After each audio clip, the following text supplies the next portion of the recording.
prévision du sommet Afrique-France 2020 qui se tiendra à Bordeaux du 4 au 6 juin prochain autour du thème « Ville durable et territoire », l'ambassade de France et l'Institut français du Bénin ont organisé une série de rencontres autour du thème « Vivre en ville, vivre la ville ». C'est dans ce cadre que s'est tenu à l'Institut français des débats sur les thèmes de l'habitat et de l'urbanisation en Afrique les 18 et 19 septembre 2019. Gérald Brun, attaché de coopération scientifique et universitaire à l'ambassade de France, explique l'objectif visé par ces échanges. Les journées qu'on a organisées ont vocation à croiser les regards entre le Bénin, mais aussi d'autres pays africains et pays européens, en particulier la France et la Belgique, pour poser les constats, essayer de faire émerger des solutions viables pour un développement urbain harmonieux en Afrique, et puis identifier aussi dans le pays, au Bénin, des projets qui pourraient être prescripteurs ou qui pourraient servir de modèle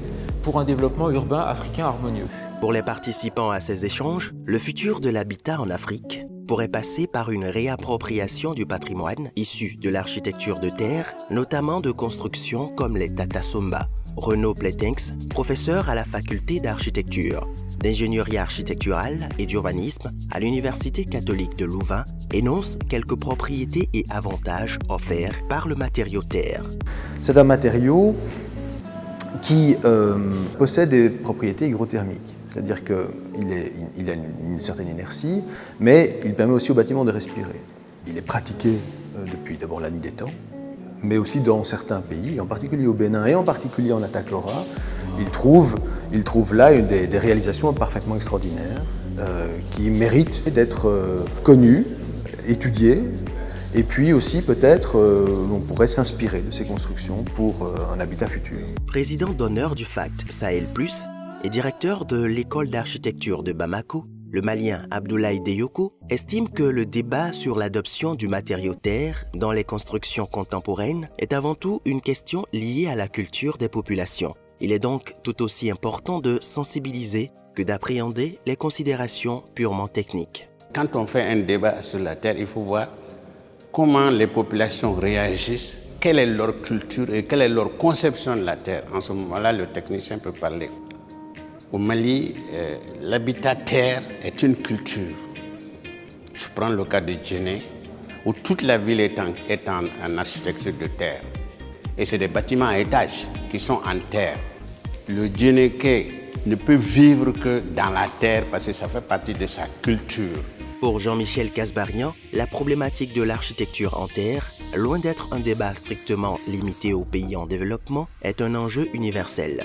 Ceci justifie l'exposition d'une trentaine de panneaux visant à illustrer la modernité de ce type de construction dans le monde, et en particulier en Europe, dans le cadre des Journées européennes du patrimoine. En nous montrant que des réalisations, je dirais dans les pays en développement, pour faire court, on a l'impression que ce patrimoine en terre, cette construction en terre, c'est en fait pour les pays en développement.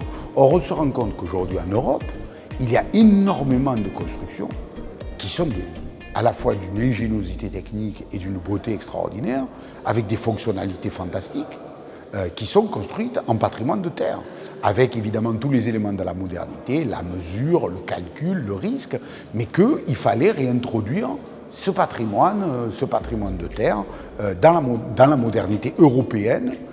Au niveau de l'exécutif béninois, l'heure est à la prise de conscience du potentiel de l'architecture de terre. Et selon Victor Ananou, directeur général de l'habitat et de la construction, le matériau terre sera désormais pleinement pris en compte dans les projets architecturaux portés par les pouvoirs publics.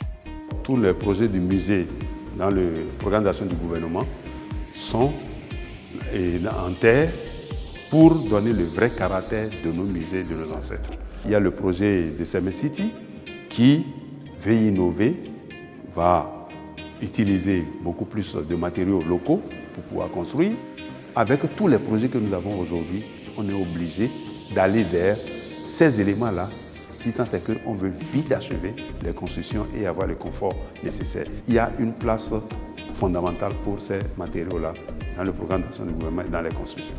Invité à s'exprimer au nom des jeunes sur leur vision de l'habitat et de la ville du futur, Nitarsoa Rakotovelo, élève au lycée français Montaigne de Cotonou, a également insisté sur la nécessité d'opter pour des constructions en terre afin d'atténuer l'impact du réchauffement climatique. En 2050, dans la ville d'Utopia, ma maison et celle des autres est faite en terre et en argile parce que nous nous sommes rendus compte que le ciment contribuait largement au réchauffement climatique. Ce rêve deviendra-t-il un jour une réalité? Gageons en tout cas, le matériau terre n'a pas fini de susciter des débats.